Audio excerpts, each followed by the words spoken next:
Cerita dibuka di kawasan Cinaton, di mana seorang detektif swasta bernama Walter terlihat sedang menyusuri jalanan dengan perasaan gelisah. Hal itu karena ia sedang diburu oleh seorang.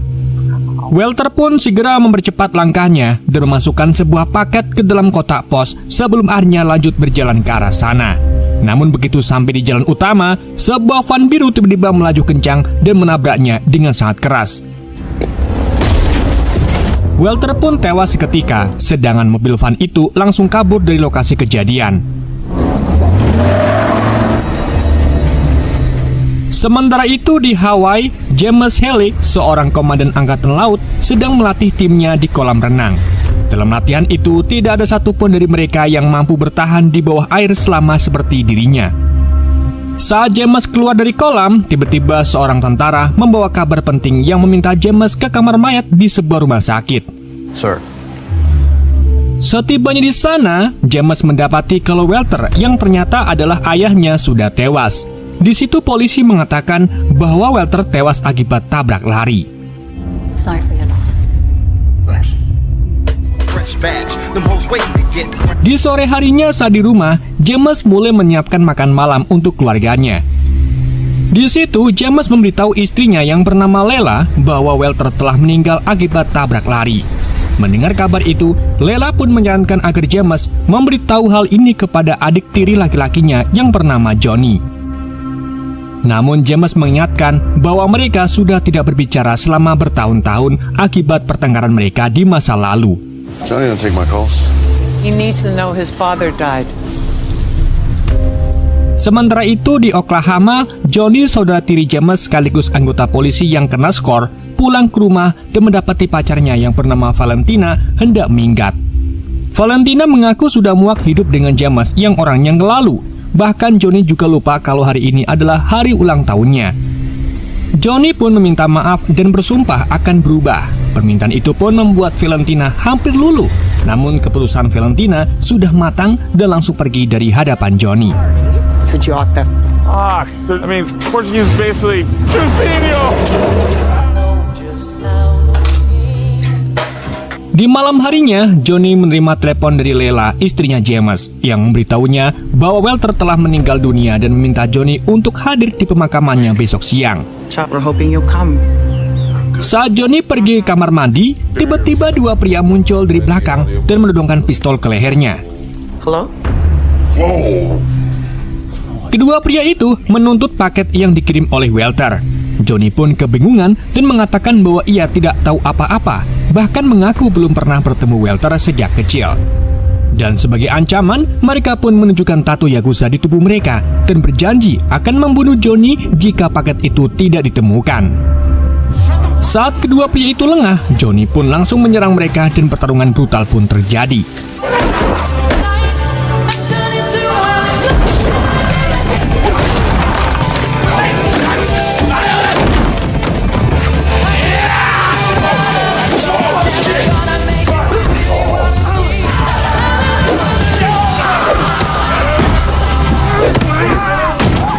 Dalam pertarungan itu, Johnny yang pernah jadi Aquaman akhirnya berhasil mengalahkan kedua pria Yakuza tersebut.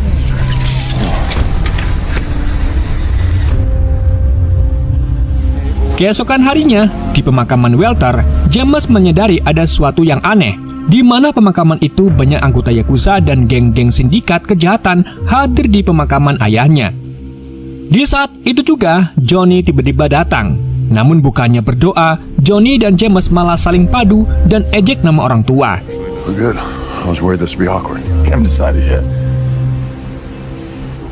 Singkat cerita, setelah pemakaman, Johnny mendapati bahwa James masih tinggal di rumah masa kecil mereka.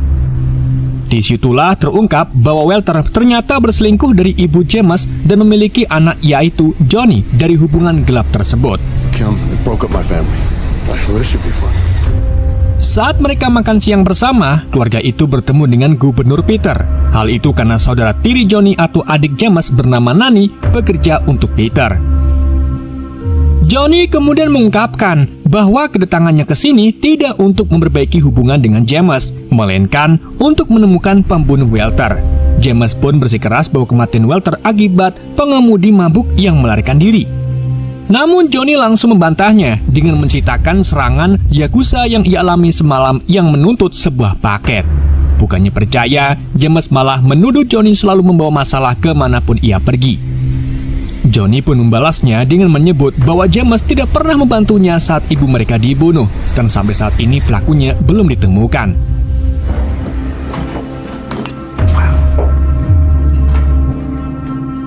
Di malam harinya saat Johnny menongkrong di bar, ia tak sengaja bertemu Alekai, teman lamanya yang kini menjadi anggota geng sindikat. Tepat di saat itu juga, tiba-tiba Johnny merasa pusing dan jatuh pingsan.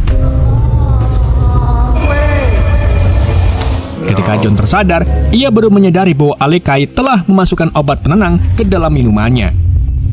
Johnny lalu dihadapkan ke bos sindikat bernama Mr. K yang mengingatkan bahwa Johnny telah menyakiti banyak anak buahnya di masa lalu. Johnny pun menjawab bahwa semua itu terjadi karena sindikat telah membunuh ibunya. Mr. K lalu meminta Johnny meninggalkan Hawaii, tapi Johnny menolak. You killed my mother. Hal itu pun memancing emosi Mr. K yang mulai mengukir inisialnya di leher Johnny sebagai peringatan. If you're not coming by that time, bro, I'm gonna give you 7 days. Do you understand? Sementara itu, James menemui seorang detektif bernama Renat dan minta laporan kematian Walter. Renat mengatakan James bebas melihat berkas tersebut, tetapi tidak ada informasi yang benar-benar berguna karena kecelakaan itu memang murni tabrak lari. Meskipun begitu, James agak tidak percaya dan memutuskan untuk mengambil barang-barang milik Walter dari kantor polisi.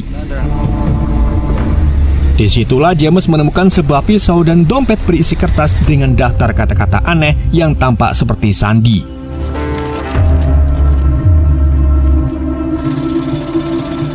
Di sisi lain, Johnny pergi kantor lama Walter, di mana di sana ia menemukan sebuah pistol tersembunyi di dalam meja. Di saat itu juga seorang pria botak datang dan membuat Johnny segera untuk bersembunyi. Pria botak yang diketahui bernama Pika itu kemudian mulai menggeledah kertas-kertas di atas meja Walter. Ketika Johnny muncul, Pika entah mengapa langsung kabur dengan menggunakan jurus parkurnya. Meskipun bisa loncat-loncat, Pika akhirnya berhasil tertangkap oleh Johnny dan dibawa ke bar untuk diinterogasi. Oh my God. Di situ Pika mengaku sebagai asisten pribadi Walter. Ia juga mengatakan bahwa Walter memiliki banyak musuh yang ingin membunuhnya. Dan pekerjaan terakhir yang Walter lakukan adalah menyelidiki sebuah perusahaan catering, di mana Pika disuruh berpura-pura menjadi pelayan di sana, meskipun ia sendiri tidak pernah memahami alasan Walter memberinya pekerjaan tersebut. Johnny lalu menyatakan bahwa mulai hari ini Pika akan bekerja untuknya guna mencari pelaku yang membunuh Walter. Come here. It's fixed. Sementara itu, James tiba di lokasi kejadian dan mulai mempelajari bekas ban di jalan tempat Walter ditabrak.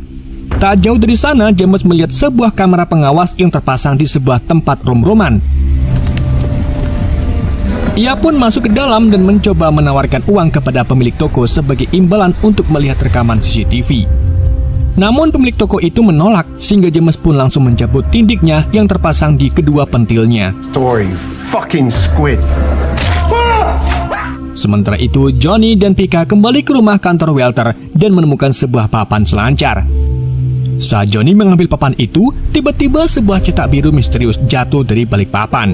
Johnny pun segera menelepon Nani dan memberitahunya bahwa cetak biru tersebut memiliki stempel pemerintahan milik Peter. Nani pun berjanji akan memeriksa dokumen itu di dalam basis data milik Peter. I can access the database when I get On the plans, text them to me. Punch you in the face.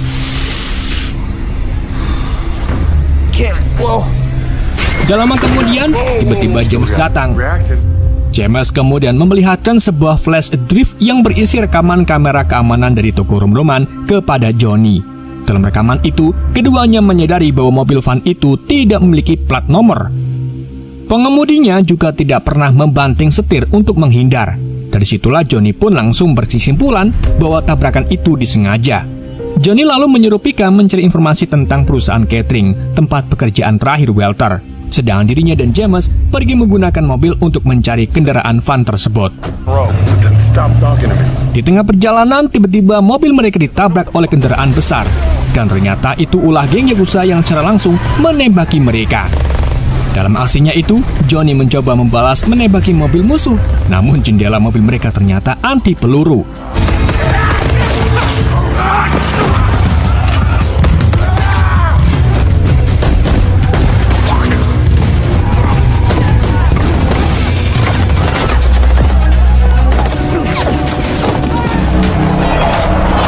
Menyadari banyak orang di sekitar kejadian, Johnny pun terpaksa meledakkan mobil Yakuza tersebut dengan menembakkan tangkinya, sementara James terlempar dan mendarat dengan selamat. Singkat cerita, keduanya pun diangkut ke kantor polisi, di mana Renat memarahi keduanya atas kekacauan yang mereka timbulkan. Ia juga mengungkapkan bahwa Johnny telah diskor dari tugasnya sebagai polisi 2 bulan lalu dan kini sedang diselidiki karena penggunaan kekerasan berlebihan. James kemudian menyerahkan flash drive kepada Renat dan memintanya menyelidiki kasus kematian Walter. Tetapi Renat mengabaikannya dan hanya menyuruh mereka menjauh dari masalah. I'm gonna go take a piss. I don't think he likes me very much. Di malam harinya, Nani melihatkan kepada kedua saudaranya apa yang ia temukan di dalam sistem cetak biru.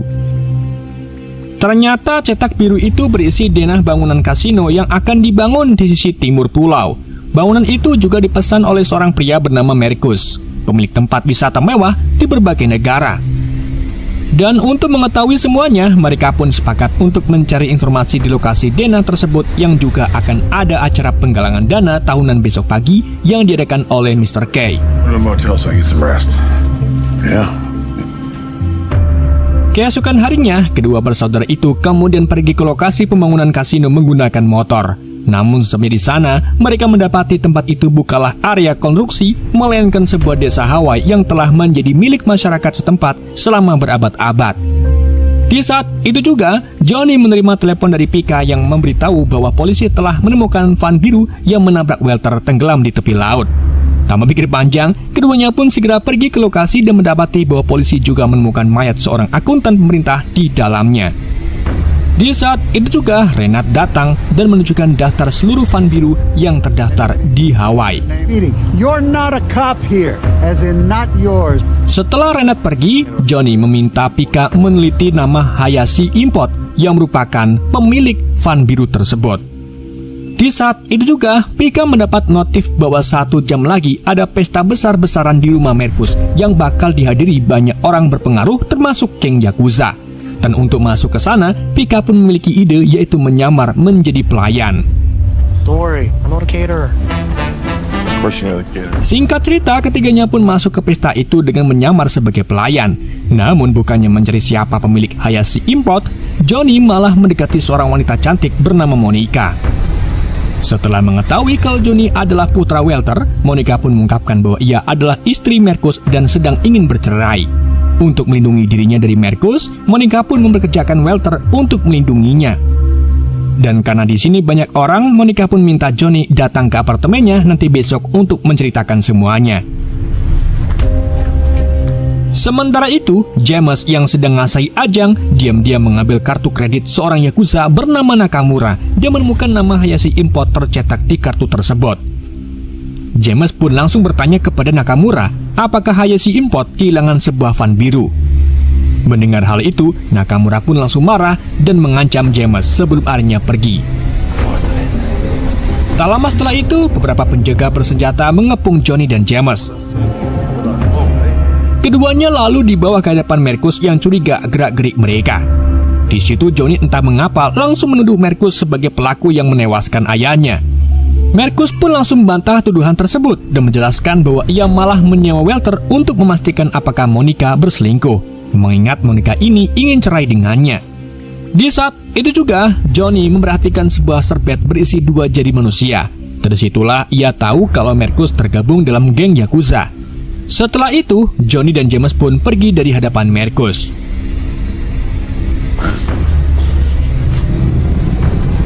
Keesokan harinya, Johnny datang ke apartemen Monica.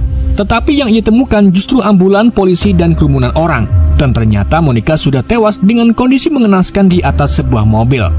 Merasa curiga kalau Marcus lah yang membunuh Monica, Johnny pun kembali ke rumah besar Marcus dan mulai melawan para penjaga. Namun sayangnya, Johnny berakhir kejang-kejang setelah disetrum oleh beberapa petugas. Marcus yang sewot rumahnya diacak-acak, kemudian meminta anak buahnya untuk mengirim Johnny ke polisi. Mr. Holder, I think. Call the police. Singkat cerita, Johnny yang berada di sel kemudian dikunjungi oleh Peter. Peter yang ternyata adalah pamannya Johnny juga menjelaskan bahwa dirinya telah minta Marcus untuk mencabut tuntutan sehingga kini Johnny bisa dibebaskan. The darkness, it lives in you too. Setelah keluar dari sel, Johnny langsung dijemput oleh James yang langsung memarahi Johnny karena terus membuat masalah. Ia juga mengatakan bahwa memukul orang tidak akan mengembalikan ibu mereka. Mendengar ucapan itu, Johnny pun langsung memukul James dan terjadilah perkelahian di antara keduanya. James yang merupakan anggota AL akhirnya berhasil mengalahkan Johnny sampai membuatnya babak belur.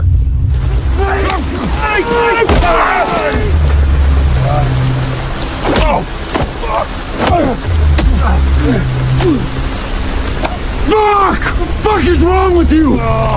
James akhirnya mengungkapkan tentang alasannya kenapa dulu ia mengusir Johnny. Ia mengatakan bahwa semua itu demi melindungi Johnny karena sindikat mengincarnya dan akan membunuhnya jika ia tetap tinggal. Johnny pun mengungkapkan bahwa ia terus dihantui ibunya dan mengatakan kalau James adalah satu-satunya keluarga yang masih ia miliki. Mendengar kata itu, James pun akhirnya minta maaf. Do everything differently. I'm really sorry, Johnny. Saat keduanya kembali ke rumah, Johnny menerima telepon dari Valentina, di mana Valentina kembali ke rumah lamanya untuk mengambil surat dan tanpa sengaja menemukan paket dari Walter, di mana di dalamnya terdapat sebuah flash drive. Johnny pun segera minta Valentina untuk membawa benda itu ke Hawaii. And I don't want to know. Oh, okay, great. Singkatnya, saat Valentina tiba di bandara Hawaii, ia dijemput oleh Johnny, James, dan Pika. Setelah itu, mereka pun masuk dalam mobil untuk kembali ke rumah James. Di tengah jalan, Pika mencoba mengakses isi flash drive-nya, tetapi yang ia temukan hanyalah sistem keamanan perbankan berisi beberapa kata. Dan karena kata sandinya membutuhkan 12 kata acak, James pun menyerahkan catatan kata-kata aneh yang ia temukan di dalam dompet Walter kepada Pika. Namun begitu Pika memasukkan sandi-sandi itu, tiba-tiba sebuah helikopter muncul dan langsung melepaskan tembakan ke arah mereka. Valentina yang jago menyetir kemudian mengambil alih kemudi dan mulai memacu mobilnya dengan melegas-legos. Di tengah itu, dua pria bersenjata tiba-tiba muncul dengan sepeda motor dan mulai menembaki mereka. Valentina pun mengeluarkan skillnya, yaitu mengemudi dengan posisi mundur. Dan begitu pemotor itu mulai mendekat, Valentina langsung menginjak remnya sehingga pemotor tersebut menculat ke mobil mereka.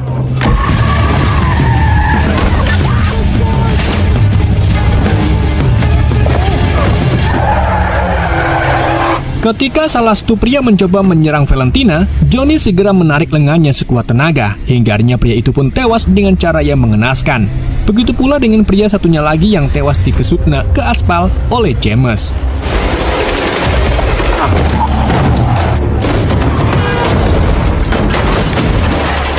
Namun semua itu belum berakhir karena helikopter kembali muncul dan menembaki mereka. James pun tak tinggal diam. Ia lalu mengeker helikopter tersebut dan berhasil mengenai si penembak sampai membuat helikopter tersebut wah kemudian meledak.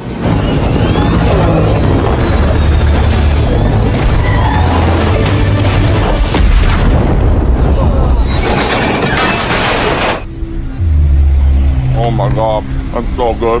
Setelah kejadian itu, keempatnya kemudian beristirahat sejenak di depan restoran, di mana Pika akhirnya berhasil mengakses informasi yang tersimpan di dalam flash drive-nya. Dan terungkaplah bahwa uang sebesar 12 juta dolar telah ditransfer kepada Peter. Fakta ini pun membuat mereka menyadari bahwa Marcus telah membayar Peter untuk melegalkan perjudian yang akan dibangun di sisi timur pulau Hawaii, sehingga ia bisa membuka kasinonya, sementara Yakuza disewa sebagai pelindung.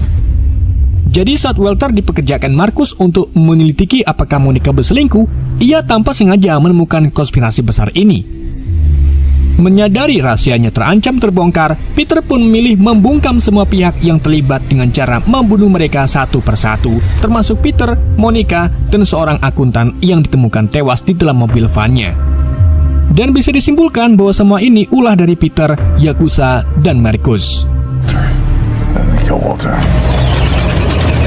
Sementara itu di kantor gubernur, Nani menunjukkan cetak biru tersebut kepada Peter dan mengungkapkan bahwa Marcus kemungkinan akan membangun kasino di lokasi milik para warga. Peter pun berpura-pura tidak tahu apa-apa dan mengambil cetak biru itu sambil berjanji akan meninjau semua proyek yang terkait. Singkat cerita, saat James dan kawan-kawan kembali ke rumah, James mendapati kalau Lela dan dua anaknya tak ada. James pun menggeledah seluruh rumah dan menemukan kedua anaknya bersembunyi di dalam kamar mandi. Mereka lalu memberitahu James bahwa Lela telah diculik.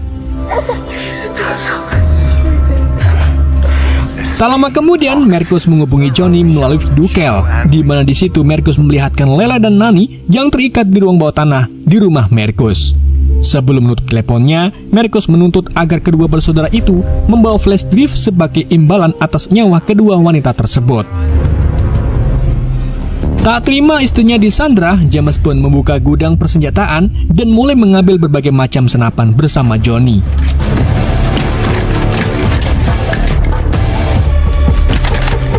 Di malam harinya, kakak beradik itu kemudian mulai menyusup ke rumah Marcus dan mulai membunuh anak buahnya satu persatu.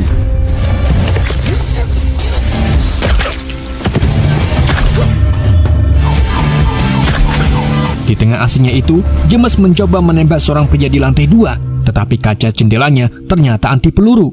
Bukannya pergi, pria itu dengan tololnya malah membuka jendela tersebut. Alhasil James pun langsung menembaknya hingga tewas. Tak lama kemudian, listrik di seluruh rumah mendadak padam. Marcus pun mengirim salah satu anak buah bernama Opal untuk memeriksa para penjaga. Begitu Opal keluar, ia mendapati kalau semua penjaga telah tewas. Ketika Opal memberitahu Marcus, tiba-tiba ia ditikam dari belakang oleh Johnny. Menyadari semua penjaga telah tewas, Marcus pun mengutus Nakamura dan anak buahnya untuk melawan mereka.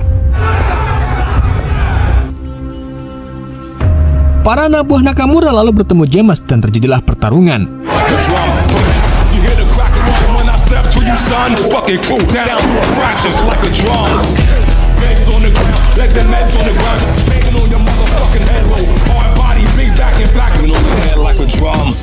Dalam pertarungan itu, James berhasil membunuh semua anak buah Nakamura sebelum akhirnya bertemu lagi dengan Johnny. Keduanya lalu pergi ke ruang bawah tanah untuk membebaskan Lela dan Nani. Went that way. Setelah membebaskan keduanya, James lanjut bertarung dengan Nakamura, sedangkan Johnny mengejar Marcus yang mencoba melarikan diri ke dermaga.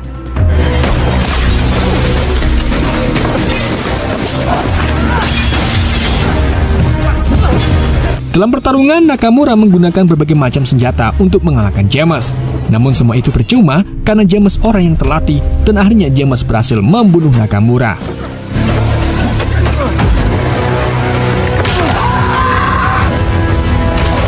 Sementara itu, Johnny akhirnya menemukan Marcus di dermaga. Keduanya lalu terlibat perkelahian, di mana dalam perkelahian itu, Marcus menggunakan sebuah kail untuk menyerang Johnny.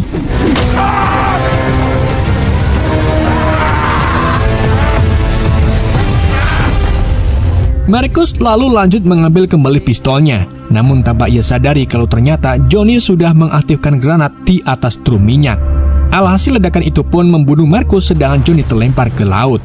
Untungnya Johnny masih hidup dan diselamatkan oleh James.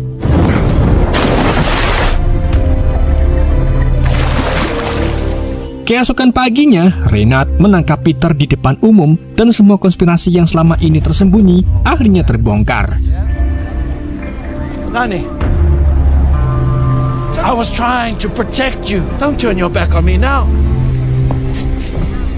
Beberapa hari kemudian, keluarga James bersantai di pantai, sedangkan Johnny meminta maaf kepada foto ibunya karena selama ini menghindar dari rumah dan berjanji akan menjadi pribadi yang lebih baik, termasuk memperbaiki hubungannya dengan Valentina. Tak lama kemudian, Tuan Kei muncul dan mengungkapkan bahwa ia sebenarnya tidak ingin Johnny meninggalkan pulau ini. Selama ini, ia sengaja memaksa Johnny melawan Yakuza demi kepentingannya sendiri. Kini, geng Tuan Kei kembali menjadi satu-satunya kekuatan yang tersisa di pulau tersebut. Dan sebagai ucapan terima kasih, Tuan Kei pun memberikan selembaran kertas berisi nama pembunuh ibu Johnny. Wasn't one of mine. Johnny pun menunjukkan kertas itu kepada James, di mana James mengatakan bahwa ia akan mendukung keputusan apapun yang diambil oleh Johnny. Mendengar kata itu, Johnny pun memutuskan untuk membakar kertas tersebut, melepaskan amarah dan dendam yang selama ini menghantuinya. ia lebih memilih bergabung kembali dengan keluarganya dan memulai hidup yang baru. Film pun berakhir. Oke guys, itulah alur cerita film The Wrecking Crew yang dirilis pada tahun 2026.